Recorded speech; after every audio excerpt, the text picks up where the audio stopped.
Então, meus irmãos, nesse slide aqui tem um artigozinho que eu sugiro a leitura, muito importante para poder ter uma melhor explicação do que é uma analogia da fé, do que é a correlação, mas eu inverti, coloquei isso daí como a primeira atividade da sala de aula, tá bom? Então vamos seguir. Ainda falando sobre correlação e comparação, né? Então eu anotei aqui o seguinte nesse slide que diz: após ganharmos uma visão instantânea do livro bíblico inteiro, através da inspeção, começamos a nos mover por aquele livro, passagem por passagem. Discernimos o significado da passagem, interpretação, baseados no que a passagem diz, o que determinamos no processo de observação. Então, a correlação é, na verdade, parte desse processo de interpretação, mas ela é tão essencial que é melhor entendida como um passo ou habilidade distinta nesse processo todo. Na correlação, nós buscamos discernir o significado do texto não como uma passagem isolada, mas como parte de toda a escritura. Por isso que a preocupação na correlação é que a gente identifique se o significado que obtivemos na interpretação ele está em harmonia com as escrituras.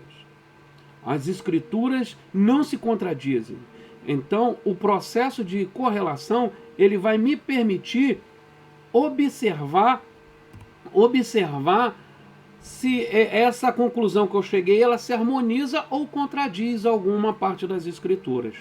Então ele é muito importante e por isso que, apesar de fazer parte da interpretação, apesar de ser um elemento dentro de todo o processo, vale a pena considerarmos, como temos visto, ele independente de algumas coisas.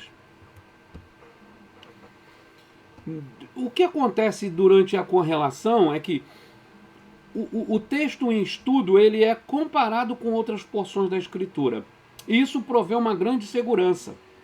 Quando a gente pega aquele texto que nós estamos lendo e comparamos com as demais porções da escritura, isso vai nos dar uma segurança. Por exemplo, quando nós lemos nos escritos paulinos, nas cartas de Paulo, uma defesa veemente, por exemplo, na carta aos Romanos, na carta aos Efésios, na carta aos Gálatas, a justificação pela fé somente, o que resulta no lema da reforma, né? Sola fide, ou somente a fé.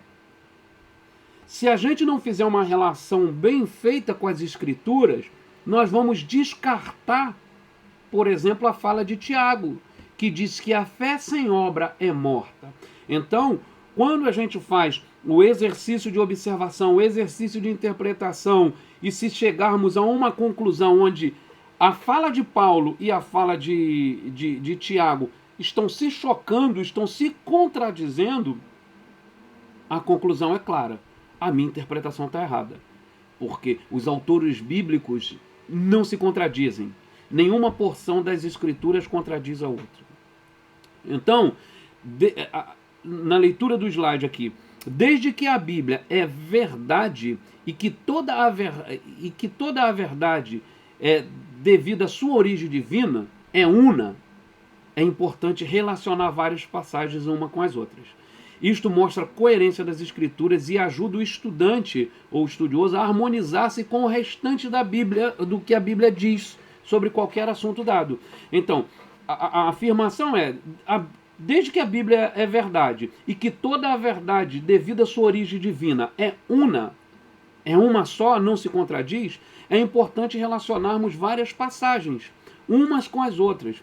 Isto mostra a coerência das escrituras e ajuda o estudioso, o estudante, a harmonizar-se com o restante da Bíblia, sobre o que a Bíblia diz sobre determinado assunto. A gente não fica restrito ao que Paulo diz sobre tal assunto, ao que Pedro diz sobre tal assunto, o que Mateus diz sobre tal assunto.